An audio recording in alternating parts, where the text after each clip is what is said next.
Shattered. To Unbreakable. Listen here, sweet sister. Whether you think you have one little crack or you are shattered into a billion pieces, this podcast is going to give you the resources, tools, and skills to help piece yourself back together to form a beautiful, unique, solid, and unbreakable masterpiece. You are listening to Shattered to Unbreakable, the Reclaim Podcast. Let's talk. Hello, welcome to another episode of Shattered to Unbreakable. I'm your host, Brandi Babin, and I'm here to talk to you today about yelling. So I used to be a yeller.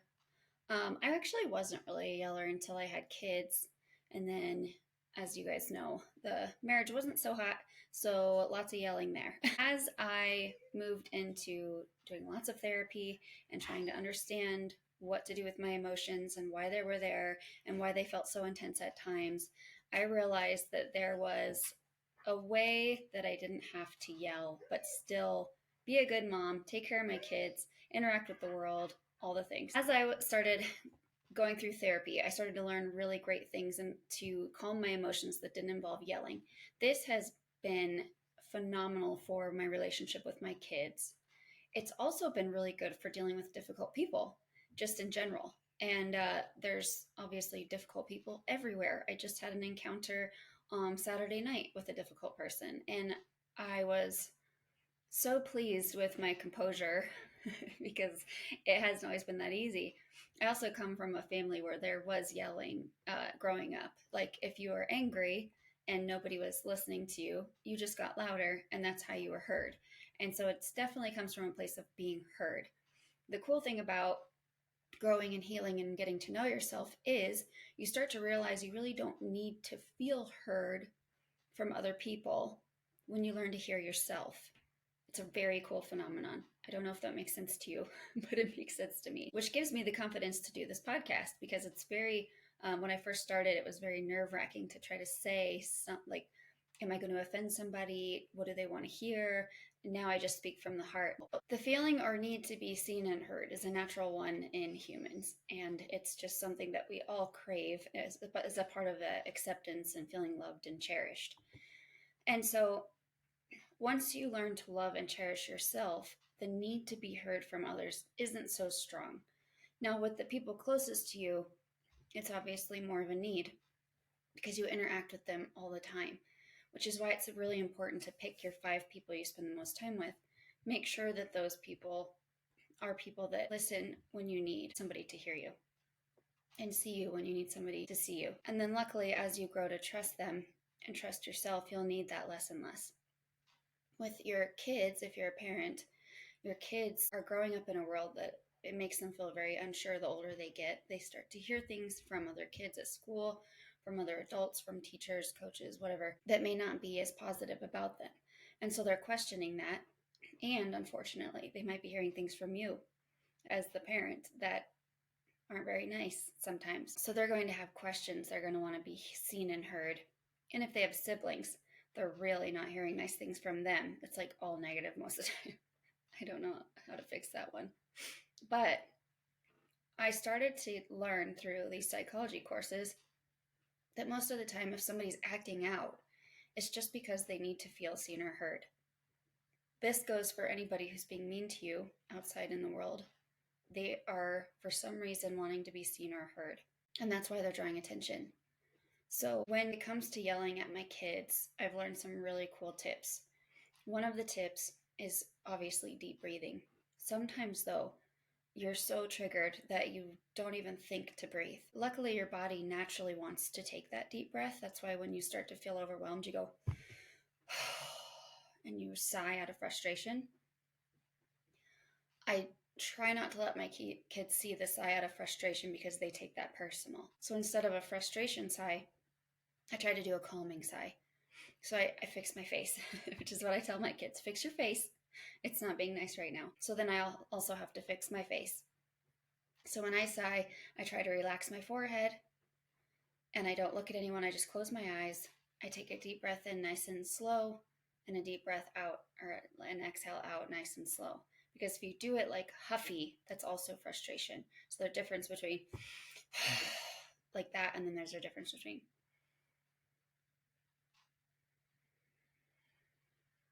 which you probably didn't even hear because it was so controlled and silent. That was a deep breath in, deep breath out, nice and controlled, very quiet. It lets the kids know that you're not okay with what's going on and you're taking a minute. Sometimes it makes them like, oh crap, mom's taking a breath. We better just everyone be quiet. So that has helped me a lot when I can't think to take a breath because I'm just so frustrated.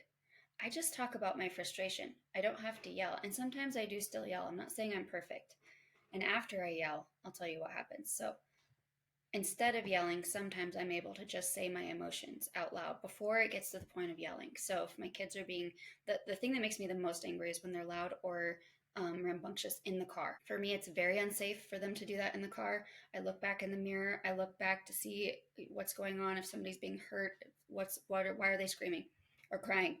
And so it takes my focus off the road. And with the traffic the way that it is, it's not safe. So it really angers me because I'm like, you guys, all I'm asking you to do is be good for 8 minutes. It's an 8 minute drive. Can you just not fight or not scream for 8 minutes? And sometimes it's giggling and they're like, Mom, we're having fun. I'm like, I understand that, but your giggling is extremely loud and piercing in my ears in this car. If the windows were down, it's different, but the windows up, all of that noise is contained and it overstimulates my nervous system while I'm driving. So when it starts to get to the point where I'm feeling overstimulated, I can actually say, I'm starting to feel angry. It's getting really loud in here. And it's not yelling, but it's a stern, more bold tone of like deeper, I guess, deeper tone that's more forced. It's starting to get loud in here and it's making me angry. You know what I want in the car. And if they still don't listen, that's when I pull over and I'm like, okay, there's going to be consequences. And I'm not going to move until you tell me that you're ready to behave. But when we get home, there will be consequences. And every time I have to tell you on the way from right now to there, the consequence is going to grow. Usually it's wall sits or sit-ups or push-ups. And now I've been making them write down, I will not be loud in the car over and over and over. They hate that. So that's before it gets to yelling. If it does get to yelling and I lose my cool, which does happen and it will, nobody's perfect. After the yelling is over and I cool down, I bring all the kids together and I tell them, it was not okay that I yelled. I let it get too far before I told you what I needed from you, and that was my responsibility and it's my fault that that happened, not yours. I shouldn't be yelling at you. It's not okay, and I'm sorry. This lets them know that it's not okay to yell for themselves either.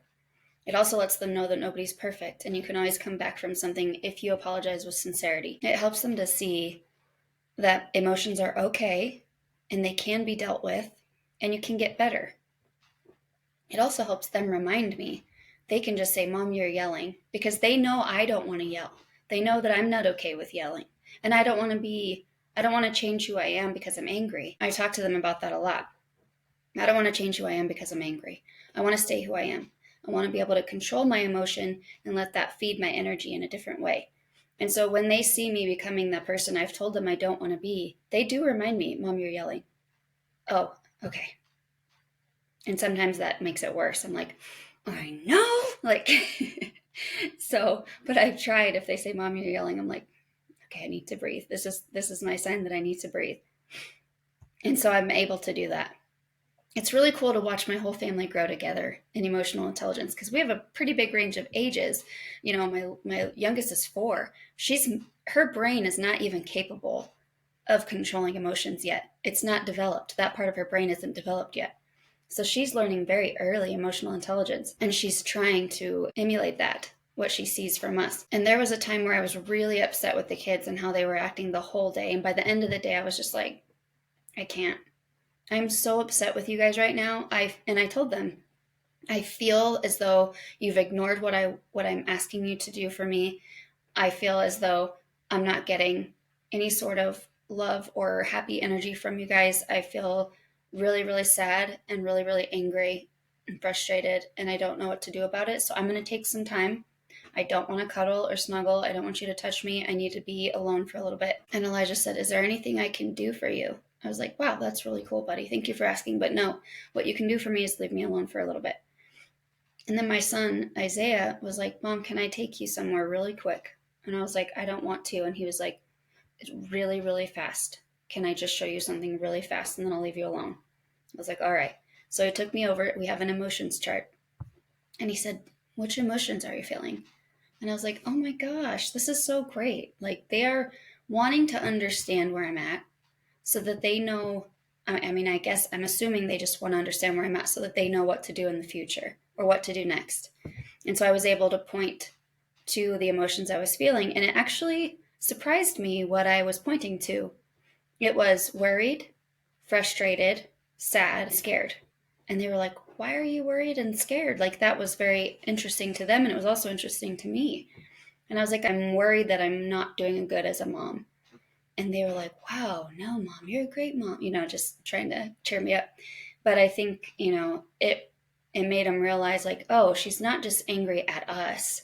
She's angry at herself because she's scared she's not doing a good job. It creates a whole nother aspect of handling anger and emotion, which is really cool when you think about it in the world outside of having kids. For those of you that don't have kids or that you have difficult people at work or church or in your family, everybody who is angry or treating somebody badly is doing it because they have an insecurity or they need attention or they have a feeling they don't even understand and they're not sure why it's there. So they're just acting on it just to explore because they don't even know what to do about it.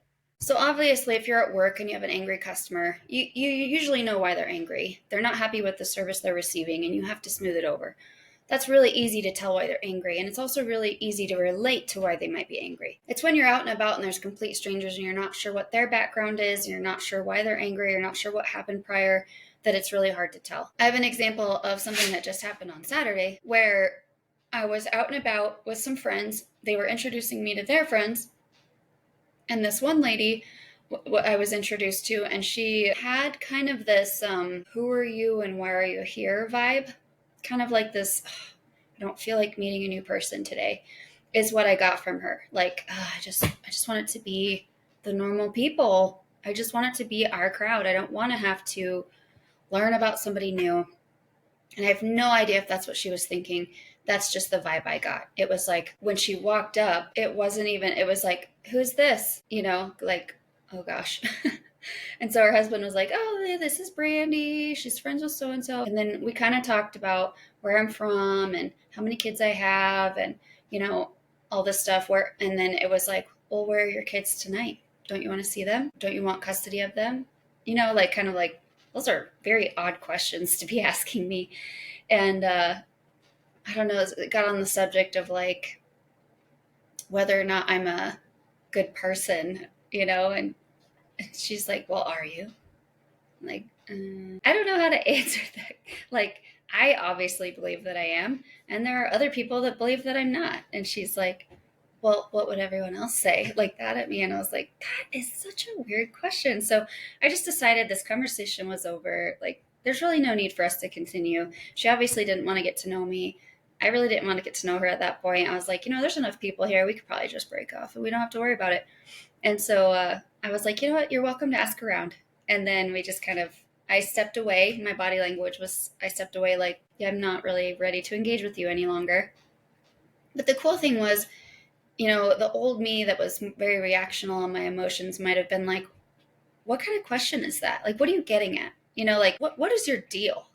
Like, what is your problem? I did nothing wrong. Like that, that's where I would probably stand in that sense. And so because of the therapy that I've been through and the tools that I've learned, and I just did a Mean Girls podcast, so I was like, okay, Mean Girl, hello. Here's my chance to actually live out my podcast. And it really did go through my head. I was like, wow, what a mean girl. And I thought, okay, my podcast said, just because she's being mean doesn't mean I have to be. So we don't have to go down that road.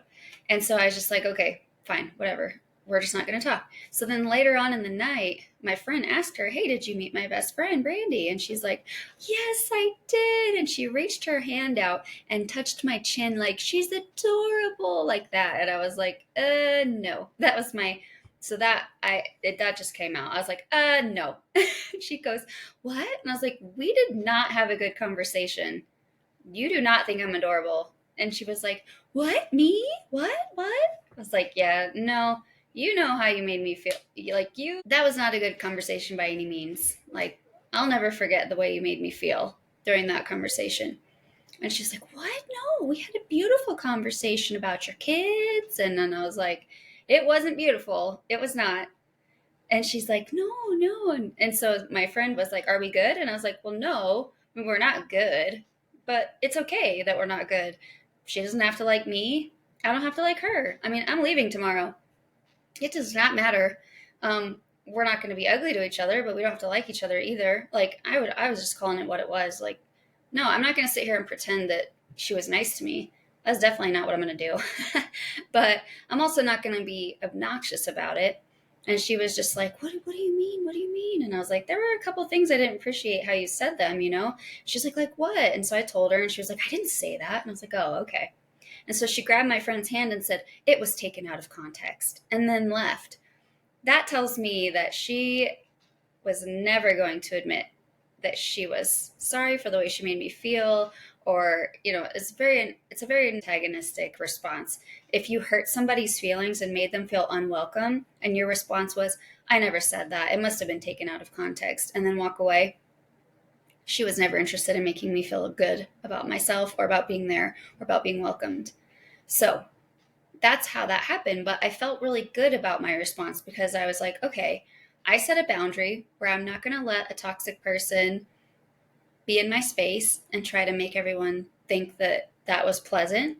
But I'm also not going to be ugly about it. Like, people are always being mean or rude because they're not being seen or not being heard, or they feel like they've been wronged and they're not being seen or heard. They feel like they have a problem that's not being seen or heard. Or if someone's just trying to be mean, there's something in their past that has made them feel like there is no shot. There's no shot for them in life at being seen or heard, so why care?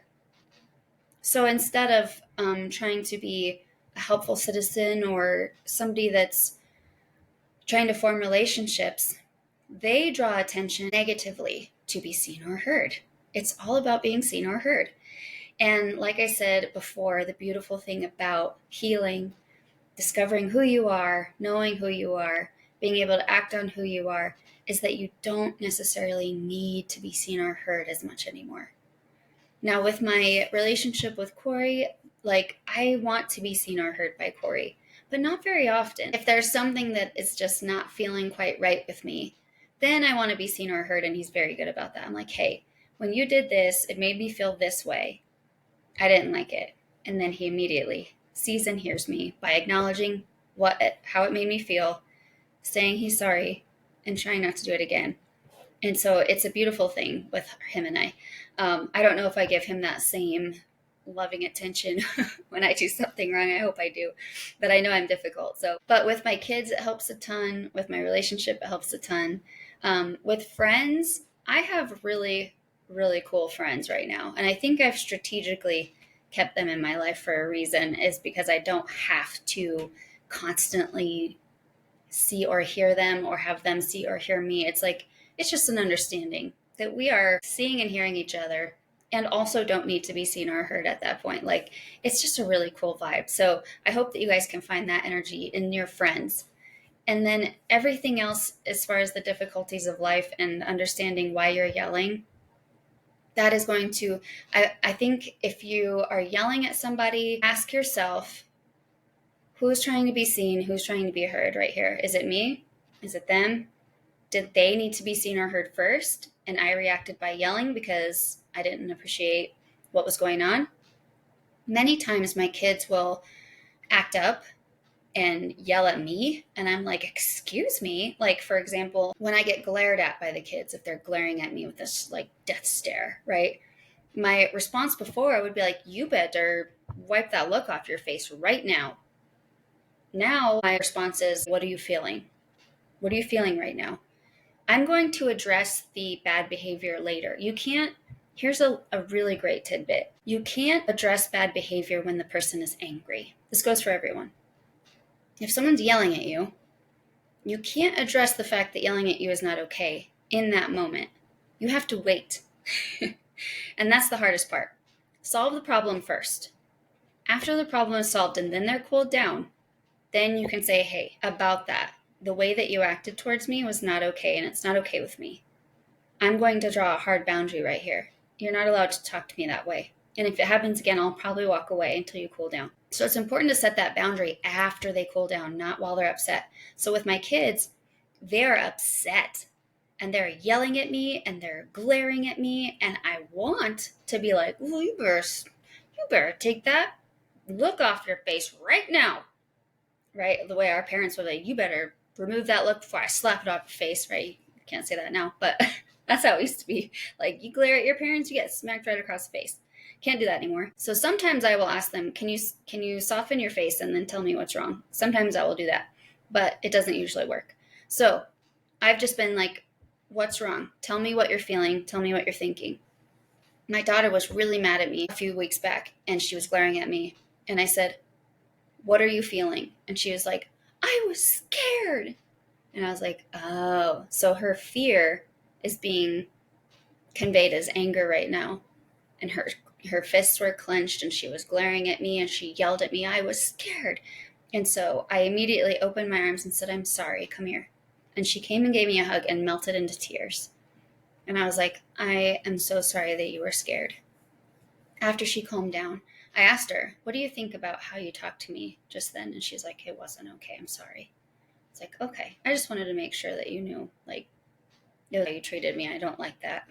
I know, Mom. It wasn't okay. So it's like it's so amazing. We're growing together. But in the heat of the moment, let that moment pass before you try to correct the behavior. Solve the problem first. Let everyone cool down. Then correct the behavior in a loving, gentle way. Like, hey, I love you, but I also love myself, and I can't let you treat me like that. And then they learn that it's okay to tell other people when they cool down, hey, I understand you're upset, and I understand why. I do need you to watch how you talk to me. It's not okay, right? So it's so beautiful. So next time you're in a really heavy conflict, try thinking to yourself, do they need to be seen? Do they need to be heard? How can I solve the problem? If you can't solve their problem, try to find someone who can, or just walk away from it. Some people have problems that can't be solved, and they choose that. But you can at least ask, do they need to be seen? Do they need to be heard? And then you just validate it. I hear that XYZ. I'm so sorry this is happening to you. Here's how I can fix it. Or let's find somebody to fix it, or whatever. And then after the fact, hey, about that time, yesterday or earlier today, I didn't appreciate right? Okay, so try that. Let me know how it goes. I love you guys. See you on Thursday. Stay sparkly. Thanks for listening, you guys. I wanted to let you know our website has changed. Our new website is called thereclaimstrategy.com. I think it is so fitting. We also have a whole university full of free courses and downloads. So please go check that out. It's called the Reclaim University, or Reclaim You. I thought of it all by myself. So proud. And so hop on there and download some resources. Also, I would love for you to share this podcast. The more women we can get in front of, the more women we can save, and the more children we can affect. I love you guys. Stay sparkly. I'll see you next week.